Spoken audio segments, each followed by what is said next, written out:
morning sa inyong lahat. Tama ba ito? Tama. Kaya magandang umaga po sa inyong lahat. Thank you so much. Nalaglag ako kanina.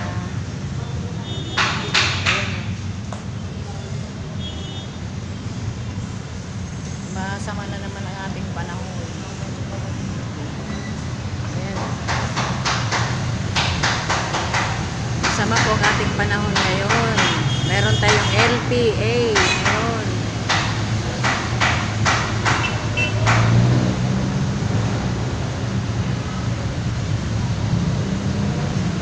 Maraming salamat. Baka wala na akong pwede kaya to? Pwede siguro ito kaysa yung nag-live ako kanina, nalaglag ako eh. Siguro kung upload lang, maaring pwede. Nalaglag ako kanina, wala akong data. Naubusan ako ng data.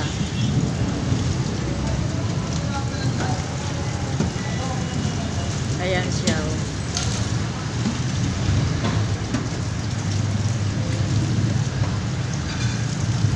Ang taas na yung building na yun, oh. 28th floor yan, eh.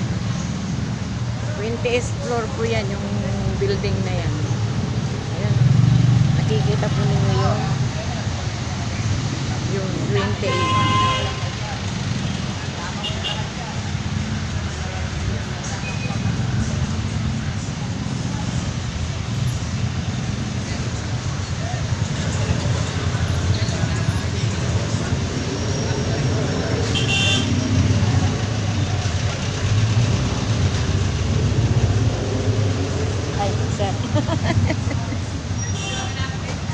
Dito tayo sa lilim.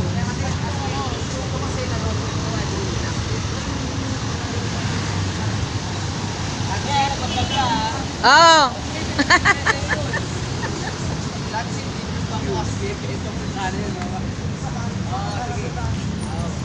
Excuse me.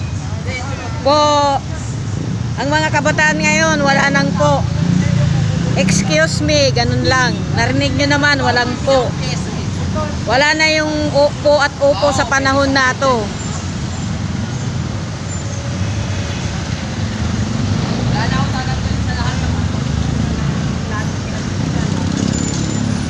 May dumaan, di man lang excuse me, ganun lang, pero walang po. Diba? Nakaka-discourage na yung mga ganoon, mga kabataan ngayon. Hindi na sila magpo at upo. Kailangan ang mga anak natin habang maliit pa, turuan nating gumalang ng salitang po at upo.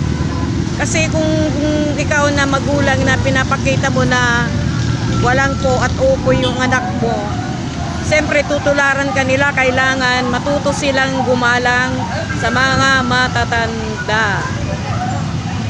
Isn't it?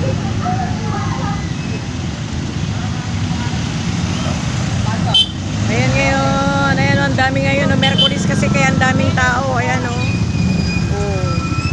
Merkulis kasi ang daming tao.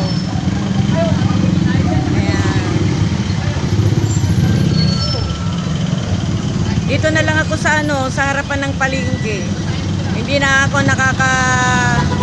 nakakalabas. Dito na lang po ako. Maaring makakalabas din ako, makakapamasyal pag may kasama ako.